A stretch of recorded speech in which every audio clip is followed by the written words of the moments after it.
Vamos ao nosso segundo convidado da noite, o Eduardo Batista Corrêa. Boa noite, Eduardo. Olá, Eduardo. Germano. Boa noite, Germano. Boa noite, João. Como estás? Viva. Pela terceira vez vamos aqui falar sobre o Irão e a seguir vamos também falar das tuas reflexões num livro bastante interessante que já vamos falar. Mas antes disso, relativamente ao Irão, como é que vês neste momento a situação? Germano, eu relembro uma das nossas primeiras conversas aqui sobre o Irão, onde eu trouxe um conjunto de fotografias e de dados sobre o sistema científico e tecnológico do Irão. Mostrei até o Silicon Valley do Irão. Que conheces bem. Que visito com alguma frequência.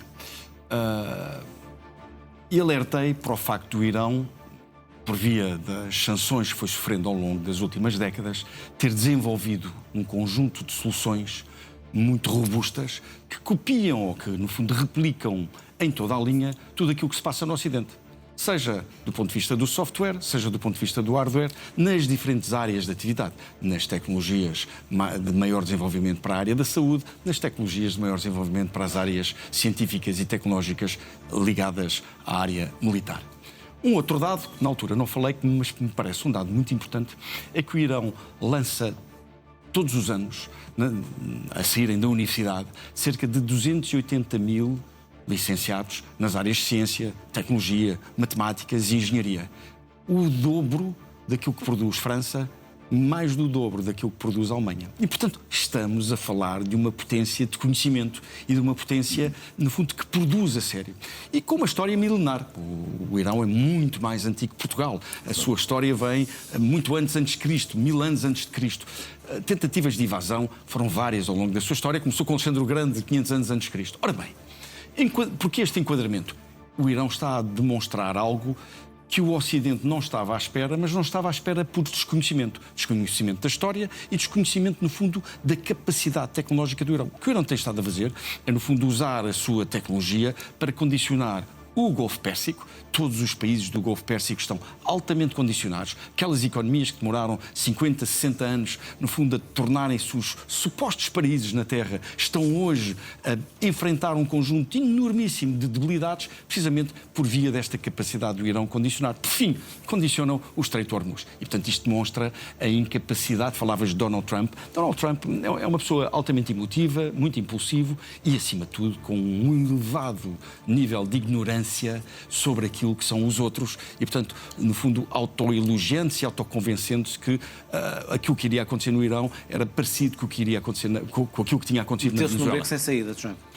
Meteu-se num sarilho dos grandes. E está à vista esse sarilho, estamos todos a pagar essa fatura, desta loucura e desta impreparação, e os primeiros a pagar a fatura são, evidentemente, os opositores iranianos, que durante janeiro tinham demonstrado uma enormíssima união contra este regime assassino, torturador, que tem, contudo, uma parte substancial da população que o apoia, atenção, e é por isso que este equilíbrio é difícil, é por isso que este equilíbrio é difícil, mas o que é facto é que a forma como foi feito, com total impreparação e acima de tudo, com total desconhecimento daquilo que eram os iranianos, estes persas e este regime muito musculado, está a dar o resultado que dá e, portanto, estamos todos no meio de um grande sarilho cujo principal e único responsável é Donald Trump. E como avalias neste momento os países do Golfo, a maneira como estão a gerir a situação tão difícil em que estão?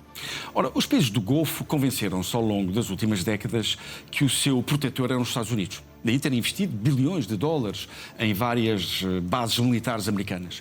O que é que esta guerra de pouco mais de um mês veio demonstrar? Veio demonstrar que aquelas bases não estão lá para os defender, pelo contrário, tornaram-nos alvos e que aquelas bases não tiveram a capacidade de defender esses países. E, portanto, há nestas sociedades uma enorme angústia face àquilo que eles estavam convencidos de ser uma apólice contra todos os riscos. E, portanto, há uma enorme dualidade. No fundo, eles percebem que o Irão é uma potência regional e gostariam de ver a alteração do regime, para que o Irão possa ter um regime mais próximo, com quem se possa conversar, com quem se possa, no fundo, fazer acordos. E, portanto, há um conjunto de políticos e responsáveis que querem ver a continuação destes ataques de modo a, eventualmente, decapitarmos definitivamente o regime iraniano, e há os outros que são absolutamente saturados, os americanos, e que, no fundo, estão absolutamente convencidos que têm sido enganados pelos americanos nas últimas décadas. Portanto, há uma enorme dualidade, há se quisermos, um caos de opinião e uma grande inconstância nos países do Golfo. Eduardo, vamos falar aqui do teu mais recente livro, não é? Declínio não é o destino, eu tenho aqui, nós também temos uma imagem do livro. É um livro onde tu fazes uma proposta clara, enfim, para melhorar o país. Separar a decisão política da execução técnica, restaurar a meritocracia e a avaliação independente, simplificar antes de digitalizar. O que é que te levou a escrever este livro?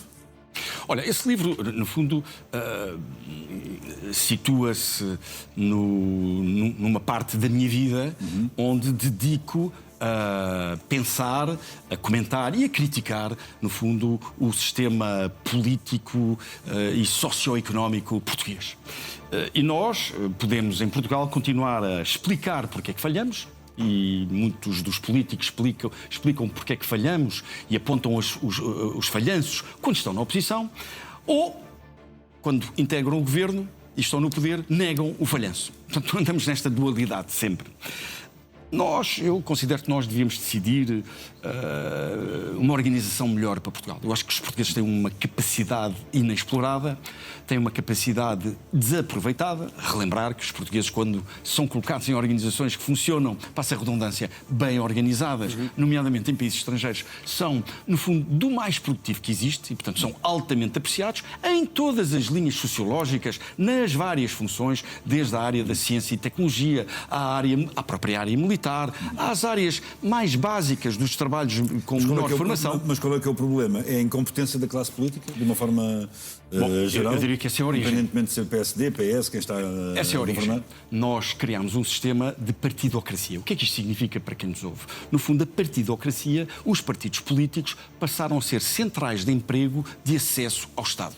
E, portanto, deixámos de ter uma matéria que é hiper importante ao desenvolvimento de um país, que é a identificação, a promoção e o reconhecimento do mérito. E, portanto, o Estado, em vez de ser gerido por quem tem mérito e premiar esse mérito, é gerido essencialmente por quem tem ligações partidárias. E, portanto, permeia-se mais, no fundo, a proximidade partidária, em vez de se premiar e de se procurar a competência técnica. E por isso é que nós temos um Estado enormíssimo, gordo, obeso, mas pouco funcional.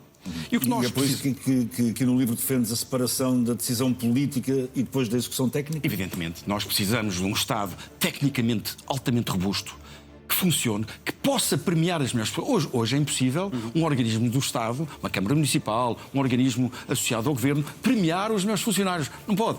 A lei não permite.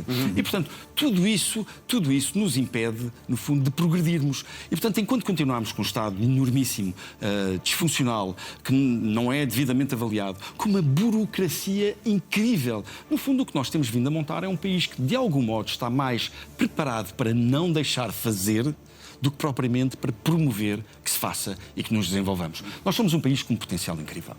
Apesar de sermos pequenos em dimensão territorial, quando olhamos para o somatório terra e mar, tornamos-nos, por exemplo, 6 vezes maiores que a Alemanha. Claro. Estamos no top 3, 4 dos países da União Europeia. Só França e Inglaterra têm mais, mas França e Inglaterra, se juntares aos territórios que têm fora da Europa. Obviamente. Na plataforma continental europeia, Portugal é o maior. E, portanto, isso deveria, numa lógica de estratégia... Com todos os recursos inerentes que podem resultar para mas se não Portugal, tiver soberania sobre eles... Sim, não é? se tivermos soberania e se tivermos tecnologia e dinheiro para os conseguir explorar. Não é? Porquê é que nós fomos altamente bem-sucedidos no final do século XV, século XVI? Muito simples. Nós pusemos uma estratégia económica servida por ciência e tecnologia, no fundo, as nossas embarcações, o astrolábio, as nossas velas, a escola de navegação. E, portanto, ciência, tecnologia, ensino, todo o conhecimento ao serviço de uma causa. Quem é que sabe o que é que Portugal quer ser quando for crescido? Ninguém. Aquilo que andamos a debater todos os dias é o dia-a-dia, gestão de conflitos políticos que pouco ou nada acrescentam. Os governos não têm um rumo para o país? João, responde-me tu essa pergunta. Tens? Achas que tem?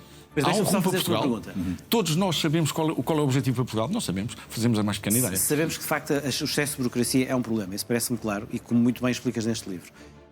Mas como é que se dá o salto de, com menos burocracia, a haver melhor Estado, mais e melhor Estado? Olha, eu diria que nós precisamos de fazer algo que está absolutamente visível a quando dos incêndios, destas catástrofes naturais que nos têm afetado, que é a necessidade de descentralizarmos. A regionalização é absolutamente imperativa para que possamos gerir o território de uma forma próxima, para que, no fundo, Portugal possa, de algum modo, garantir que aquilo que faz em Braga, que um processo de licenciamento em Braga é exatamente igual àquilo que é em Faro. O que acontece é que nós temos em Portugal 300 e qualquer coisa câmaras e temos 300 e qualquer coisa processos diferentes de acesso às mesmas, no fundo, funções. E, portanto, todo este novelo, Germano, tem que ser simplificado. Portugal precisa de simplificar a vida das pessoas, precisa de simplificar a vida das empresas. Não há economia que possa arrancar sem que nós, no fundo, entendamos como é que simplificamos a vida das pessoas. Isso não é feito. No livro recorres muito a exemplos que pelo que percebo, consideras de maior eficácia de países como Países Baixos, Estónia, Irlanda, Alemanha. Porquê? Eu dou ao longo dos vários capítulos, no fundo em cada uma das matérias, um conjunto de exemplos de outros países que já há muito tempo resolveram problemas que nós continuamos a ignorar e, pelo menos, no fundo, a desistir de os tratar, governo após governo, legislatura após legislatura, para mostrar ao leitor e a quem esteja interessado em mudar Portugal de uma forma inteligente, de uma forma pragmática, pensada, que já foi feito. E, portanto, aquilo que aqui digo não é uma novidade, é de algum modo uma necessidade que se inspira e replica nas minhas propostas situações que foram, no fundo, levadas a cabo com grande sucesso noutros países. Essa dimensão internacional ajuda-nos, porque nós em Portugal muitas vezes temos a dificuldade em acreditar em nós próprios. E acreditamos mais em nós próprios, nas nossas capacidades, quando nos dizem, mas olha, ali ao lado já fizeram e foram bem-sucedidos. Eduardo, bom, há aqui um detalhe engraçado. O prefácio deste livro é escrito pelo Almirante Gouveia Melo. Mas tu há 2 anos tinhas escrito, 2 anos e meio, não é mais coisa menos coisa, já tinhas escrito um outro livro, falta fazer bem feito. Tens aqui uma necessidade de identificar problemas de Portugal e mostrares a tua visão de como é que eles se resolvem? Há uma enorme sentimento que é de frustração. Claro. Eu, sinceramente, sou muito realizada, muito feliz e muito satisfeita com a vida. Mas, enquanto português, sou relativamente frustrado. E porquê que sou relativamente frustrado? Porque acontece que é evidente que há um potencial por explorar. Há uma enorme desorganização.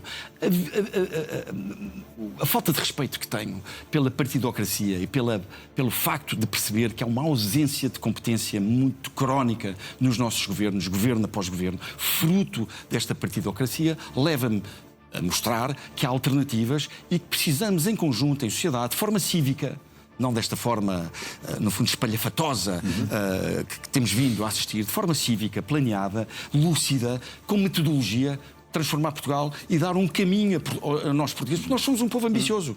Temos uma história fabulosa, temos a possibilidade de ter um futuro para as próximas gerações se o construirmos em conjunto de forma cívica e organizada. Tu tens aqui 2040 como uma meta. Um horizonte. Como um horizonte. O que é que pode acontecer até lá? Pode acontecer no plano positivo e no negativo. Pode acontecer que ganhemos consciência e de uma forma coletiva, num movimento político bem organizado, mudarmos Portugal por uma revolução inteligente, convém que seja uma revolução inteligente, ou podemos, no fundo, continuar nesta estagnação que nos levará certamente à irrelevância e ao declínio. Muito bem, estamos já a terminar, queria só, e já vamos voltar mesmo para o final da conversa, mas tínhamos 2 coisas para ver, entanto já havia aqui com a Mariana, os 2 vídeos que entanto nos faltavam, que vale a pena. Um deles estávamos a falar há bocado dele, que é a questão do votante da Kamal. Exatamente. Mas antes disso vamos ver aqui um outro vídeo, antes disso, e vamos analisar. To children. Drag shows. Drag shows. How many people do you think have been killed at a drag show? Bom, há uma pergunta a um apoiante ultra maga, é o que ele tem na camisola. O que é mais perigoso? Assistir a um show de travestis, não é? Um drag show? Ou as armas? Drag queens. Drag queens, não é? Ou as armas. Ou as armas. E ele diz, não, é o drag shows. Então, e pergunta, então, mas alguém já morreu a ver um drag show? E ele não sabe responder. E quantas pessoas morreram com armas? E a dar a resposta. Vamos ver. Os efeitos a longo prazo de ver um drag show são ele para, gravíssimos. são gravíssimos e every year from guns. I have no idea. já de 48,000. de armas são 48 mil pessoas que morrem por ano. There's probably 100,000 Enfim, die from drag. É outro domínio, não é? quando se chega Talvez no a um domínio da tipo insanidade, sim. de dogma, depois não É sei. um domínio da insanidade. Agora vamos ver o tal Vamos ver vídeo que eu então o acho que é tal vídeo. absolutamente delicioso. Quem viu a primeira parte não é? vai perceber. 100% correct. They said if I voted for Kamala Harris, our economy would tank, the national debt would triple, gas prices would skyrocket, Portanto, and we would be... os apoiantes de Trump diziam que quem votasse a Kamala Harris ia ter uma economia estancada, a dívida Estagnada, não é? a triplicar, a disparar, os preços do gás a aumentar e a haver uma guerra contra o Irão. E ele disse: eu votei em Kamala e realmente agora há isso tudo. É o que está a acontecer. Enfim, é um vídeo absolutamente delicioso. Estamos a chegar aqui ao fim da nossa conversa. Eduardo, foi um gosto. É sempre Obrigado, um Eduardo. É sempre um gosto também estar convosco. Contigo. Enfim, oxalá este e o outro livro que escreveste, enfim, dê frutos, não é? Porque é aquilo que todos nós queremos. É verdade. E parabéns pelo livro. É ter um Obrigado, país, Germano. Muito obrigado, João. é ter um país melhor. Muito obrigado pelo livro. Germano, boa Páscoa. Boa Páscoa. Boa Páscoa, para ti, sim. Eduardo. Boa Páscoa para ti também, Também para Germano, ti, João. sendo que tu nesta quadra, importante para os católicos, tens um motivo adicional que reveste também de uma outra importância, que se prende com o teu pai. É verdade, daqui a minutos o meu pai faz 80 anos, é uma grande referência para mim, um grande orgulho para mim, e, portanto vamos dar os parabéns daqui a uns minutos também ao meu pai, vai ser um dia especial para mim amanhã. Uma boa Páscoa para ti e para o teu pai, Germano. É o ponto final neste Guerra e Paz.